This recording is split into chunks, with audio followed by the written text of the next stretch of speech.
This is the top predator, the great white shark.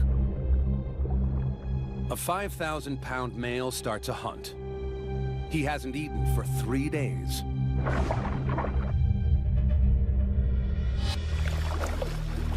He picks up a scent from 2 miles away. Seals.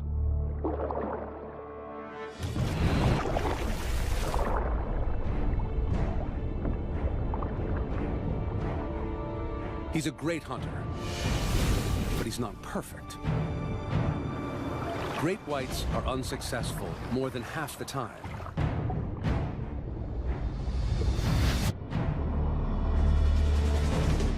Weather conditions, prey reactions, or just plain luck can tip the odds.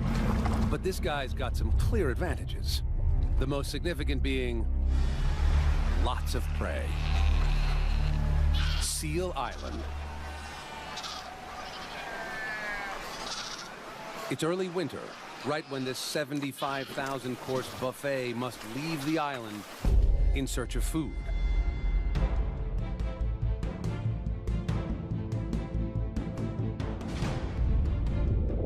It's the pup's first try at swimming.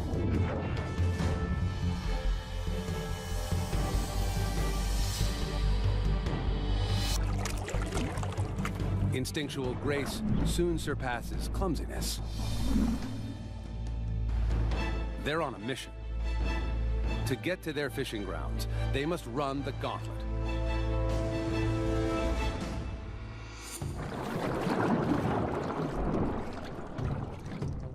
The great white waits patiently.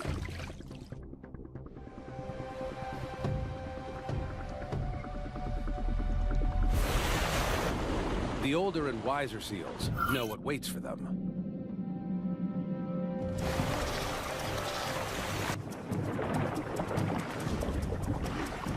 The youngsters don't know any better. Hunger is a cruel taskmaster.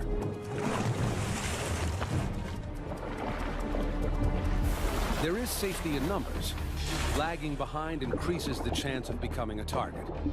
The littlest ones try to keep up.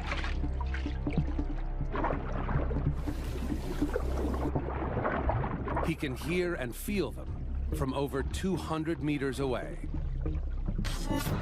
In sharks, hearing and vibration detection are linked. The great white's invisible inner ears work together with 2 hollow tubes or lateral lines. Microscopic pores open them to the sea, and when something moves nearby, tiny hairs are stimulated, alerting him to the disturbance. Scientists call this sense a great white's distant touch. He can smell them, he can hear them, and by his distant touch knows they're close. He just needs visual confirmation.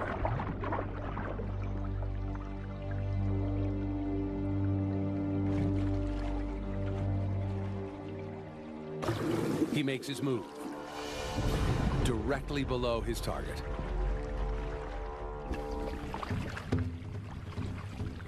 Then, he stokes his engine. The tail is the shark's powerhouse. Red muscle sustains the swimming of the shark, while white muscle allows for sudden bursts of speed, like a rocket booster, to launch upwards at speeds of up to 25 miles an hour.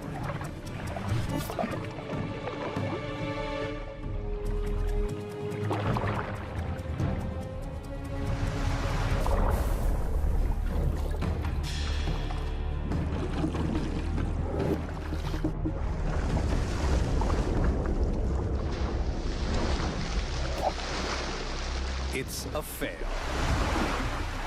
His elaborate sensory plan worked so well. He pinpointed a target and initiated the attack.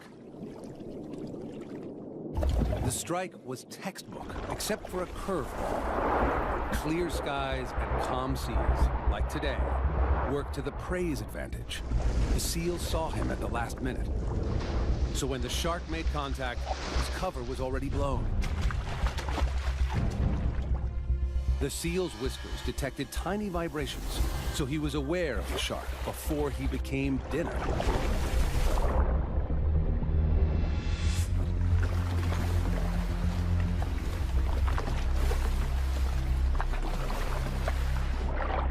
seals are now on high alert.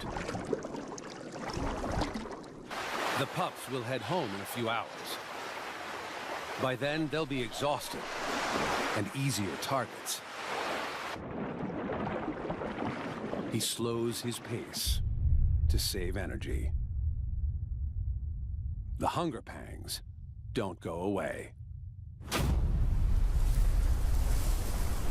By the afternoon, a wind ruffles the sea. The seals are full of fish, tired from hunting.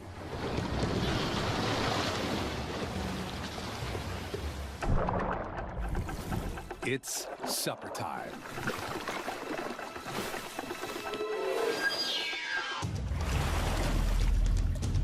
He targets a young straggler. Younger seals are easier to hunt. Speed and agility come with experience.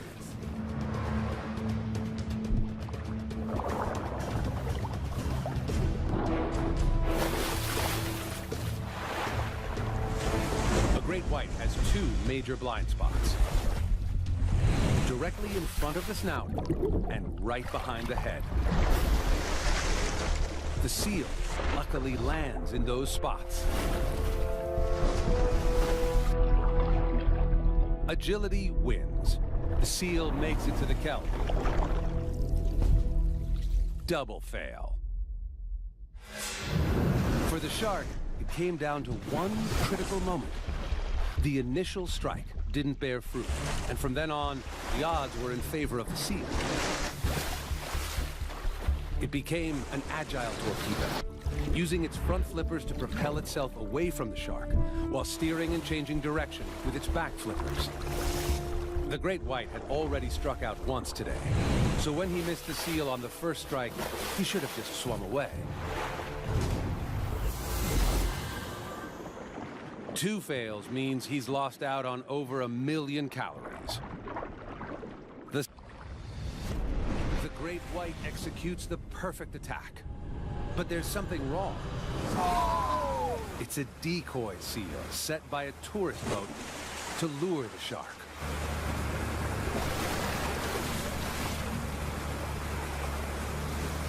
Great spectacle, but our shark didn't get his much-needed dinner. It's an epic fail for the shark, but it's a valuable lesson on how sharks get it wrong. Most of his senses told him the target was real. He could smell seal. He could sense them in the water. His adapted eyeballs tracked the silhouette, and he hit the mark. It looked like a seal, acted like a seal, but it didn't taste like a seal. He was hoping for blubber, but instead, got rubber. The more he tries, the more likely he is to make a kill, as long as he doesn't burn out. He needs to eat one seal pup every 3 days to keep up with the amount of energy he's burning. He needs a belly full of fatty seal, now. Things are looking up. Overcast, choppy seas, and murky water. Perfect.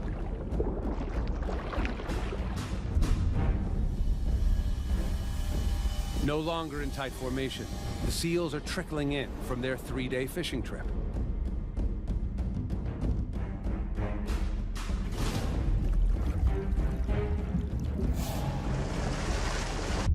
He closes in on another target.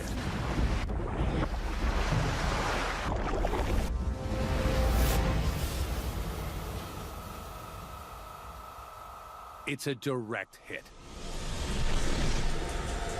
Success at last.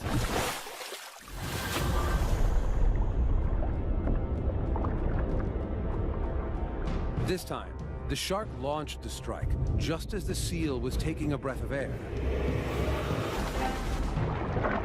He can rip off 20 pounds of seal flesh in a second. His teeth are like saw blades, slicing off giant mouthfuls.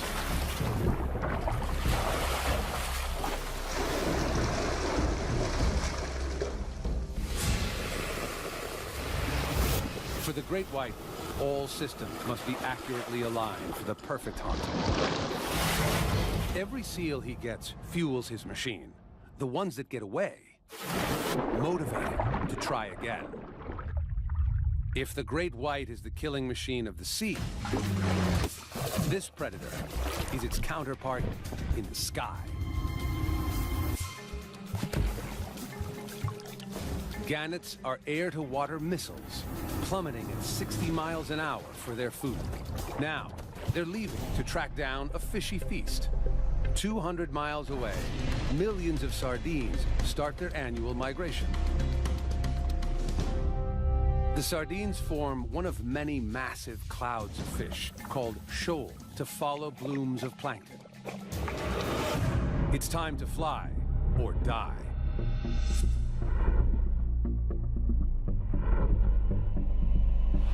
The sardines can travel up to 37 miles per day, but the gannets can cover 300 miles before refueling.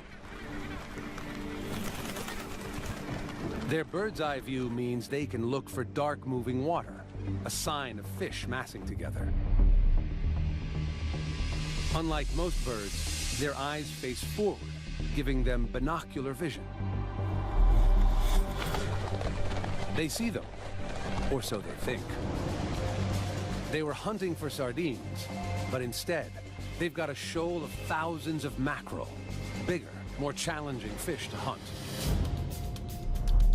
The shoal is at least 30 feet below the surface.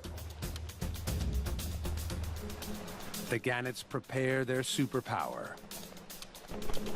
They climb to almost 100 feet to maximize momentum and gravity.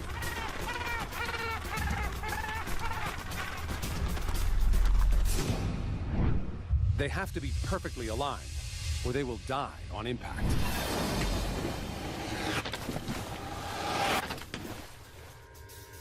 Wings tuck, feet stow, then into an arrow shape. Most objects at this speed and from this height would hit the water like it's a brick wall. But the gannets cut right through it.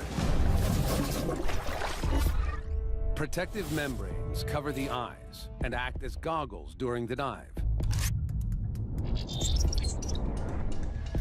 The beak is strong and pointed. Their nostrils are internal, preventing any water from entering on impact. The thick skull bone is a crash helmet, and air pockets inside are like airbags, cushioning the blow.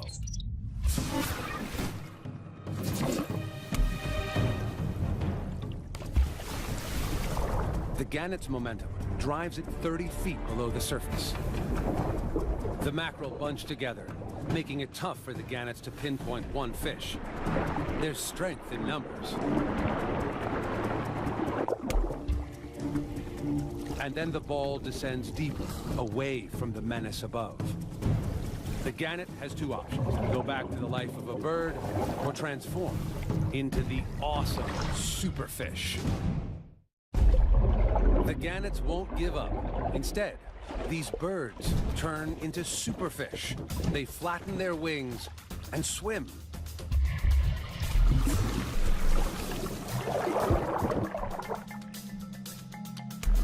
They can reach 60 feet while holding their breath. They close in on the big ball of fish.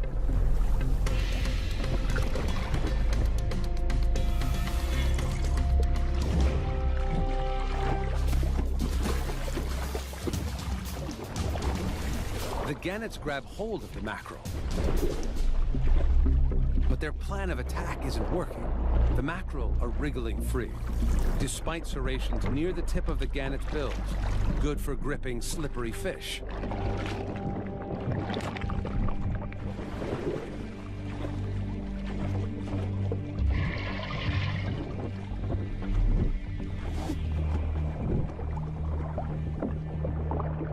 The shoal retreats to 100 feet, deeper than a gannet can dive without running out of air. It's a fail. The high dive was perfectly executed. Within seconds, the fish were under siege.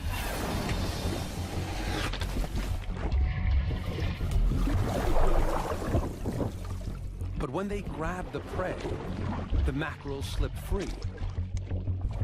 Mucus covers their thin skin, making them hard to hold on to.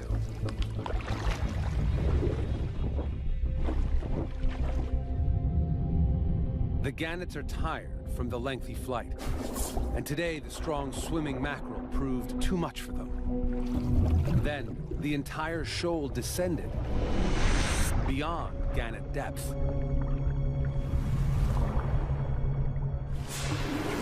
With empty bellies, they take to the skies once more. This time, they'll go for smaller, easier to grip sardines. But where are they? The gannets are now more than a day's flight behind the sardines. They need to hustle, a huge challenge for the young flyers among them. Their time and energy are running out. While the gannets search above the water, a menace prepares for battle below. The sailfish uses its bill to slash at the sardines and isolate a victim.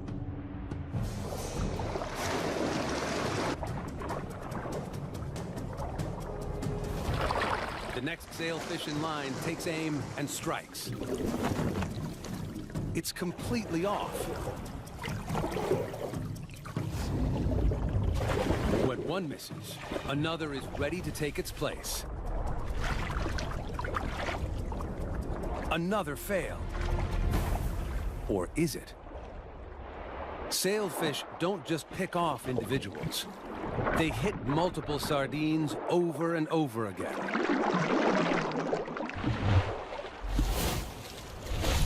As it slashes, the tip of the bill can cover 20 feet and turn through 575 degrees in a single second.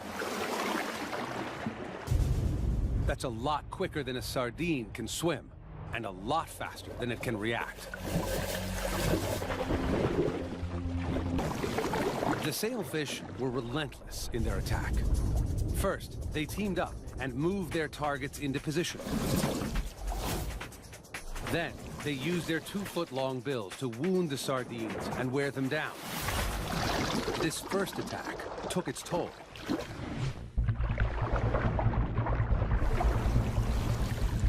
Each sardine was roughed up, then gulped down by the sailfish in less than 1/10 of a second.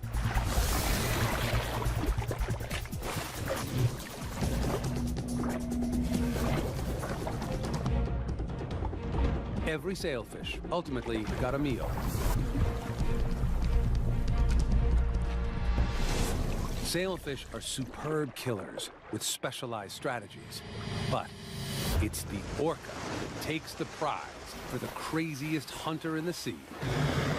No other animal risks its life to get a meal with such an outrageous stunt. At 7.5 tons, she risks beaching herself. She must wait for high tide. 4 hours later, the tide is up, but it's still too shallow in places. She searches for a spot where the high tide will help push her right up to the beach. She's found one.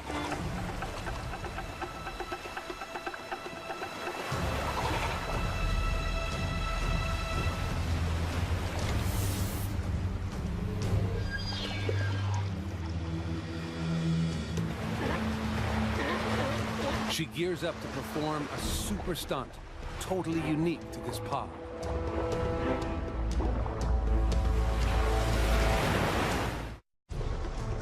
The female orca prepares to ambush her target. Surfing a whale, she speeds toward the beach at 30 miles an hour.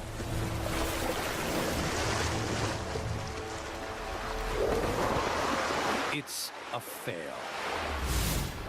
Success is determined by forward planning and critical timing. She didn't get enough speed at launch.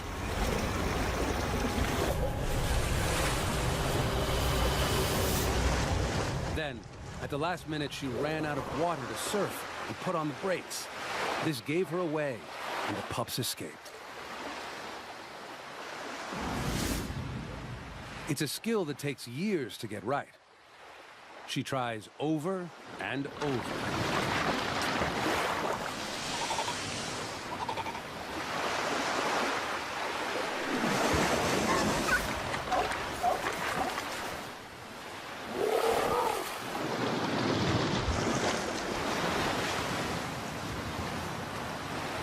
Can this massive 22,000-pound mammal haul its own bulk out of this fix?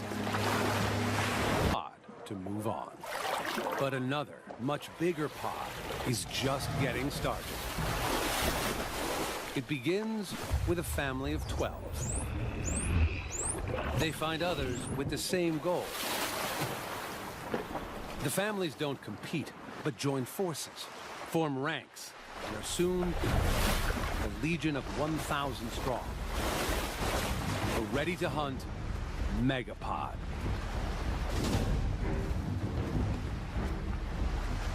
They've got 300 miles to cover to reach their target off the coast of South Africa. What drives this obsessive journey? None other than the irresistible sardine, now migrating within their reach. And they are being watched closely from above. Having failed to find the sardines themselves, the gannets place their bets on the dolphins. Just follow and let them do the hard work.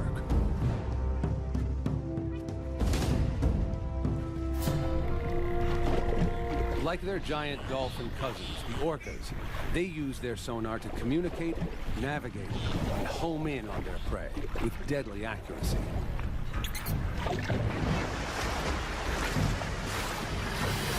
Thousands of echolocating predators soon pick up the swimming fish. The sardine migration pushes steadily northwards.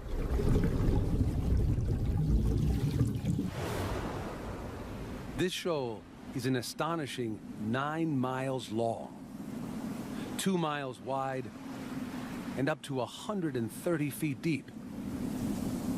In some places, the shoal is so dense and moving so fast that the fish in the middle die from a lack of oxygen. More than 500 million fish are swimming towards the dolphins. It's impossible for a shoal this big to hide from the megapod's detection system.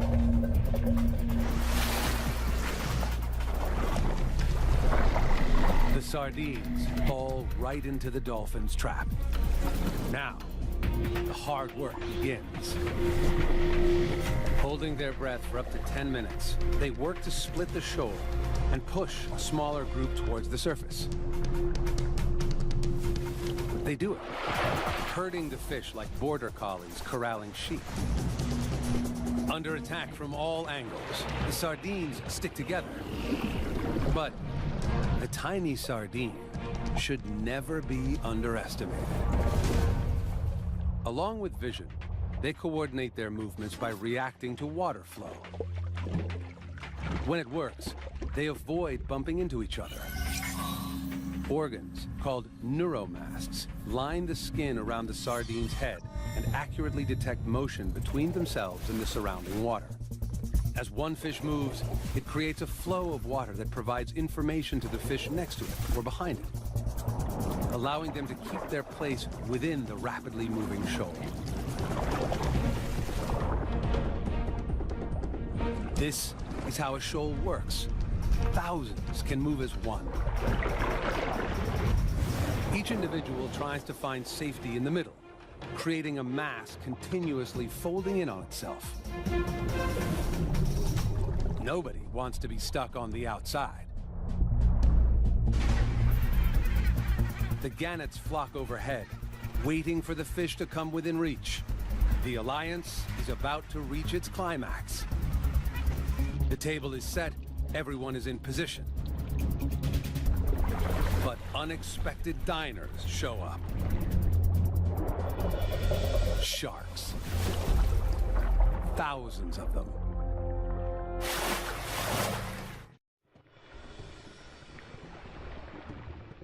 The dolphins and gannets hold back. Feeding with the enemy means they could easily become a meal themselves.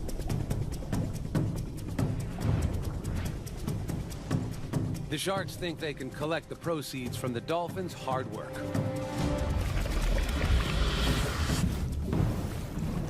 They bully their way in, destroy the tidy formations the dolphins have organized. But the sharks can't get a mouthful.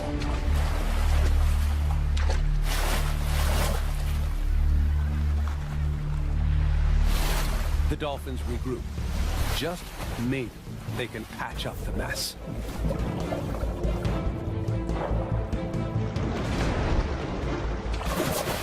Sharks are worked up, but they're not denying access to the sardines. The dolphins boldly focus on turning this setback into a victory. If they don't, they all go hungry. Dolphin, gannet, even shark. The dolphins are back to herding. The sardines respond as predicted, defensively moving into a tight ball close to the surface.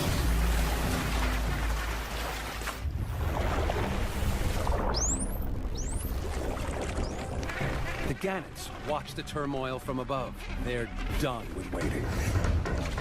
Hunger drives them to take the risk and feed with the sharks.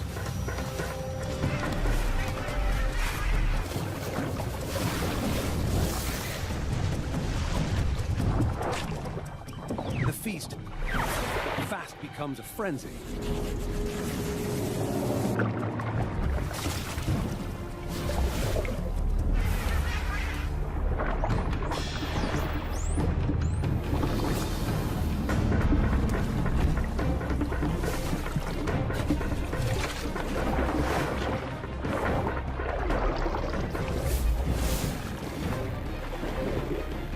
Now it's time for the dolphin's final weapon, a net of bubbles. The bubbles form a barrier that the sardines don't like to cross.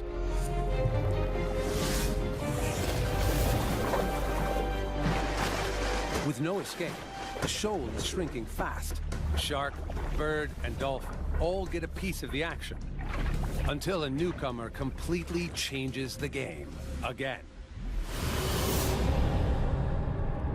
It appears out of nowhere like a high-speed train.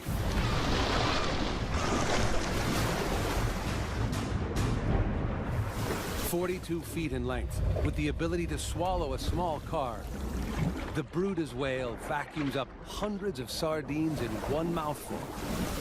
He makes the shark look like a minnow. Flicks of its muscular tail power it upwards at high speeds.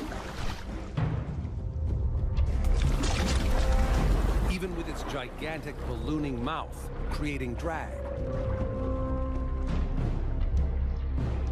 Another whale explodes out of the depths. This time, it's a female. She's even bigger than the male. And she needs to eat over 3,000 sardines a day to survive.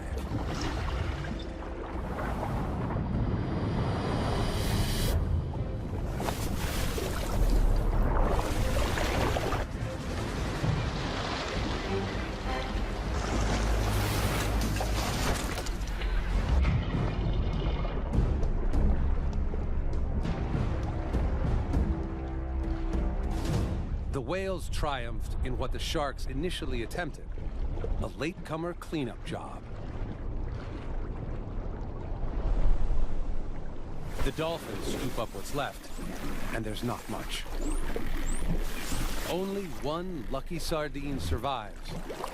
It sees a gap, hightails it out of there. It was a surprising, multi-staged, multi-species kill, with critical turning points. The dolphins were the masterminds, tracking the shoal with sonar. The gannets used them to locate the migration. The dolphins triggered chaos, and the sardines retreated into a ball. The final step was to split the shoal into smaller balls and chase them up to the surface. Then the sharks bulldozed their way in, messing with the dolphins' plan and not helping their own cause. But the dolphins had the courage to regroup and pack the fish together again. As a result, all the predators could gorge themselves until the dark horse showed up. He vacuumed as much as he could before the bigger female took over, and she finished them off before the others could. Still, the super pod of dolphins is well fed. They disband and go their separate ways. The gannets now have enough protein to fly home. The sharks are full. And the whale did the least amount of work for the most reward. The sardines were massacred. There is safety in numbers,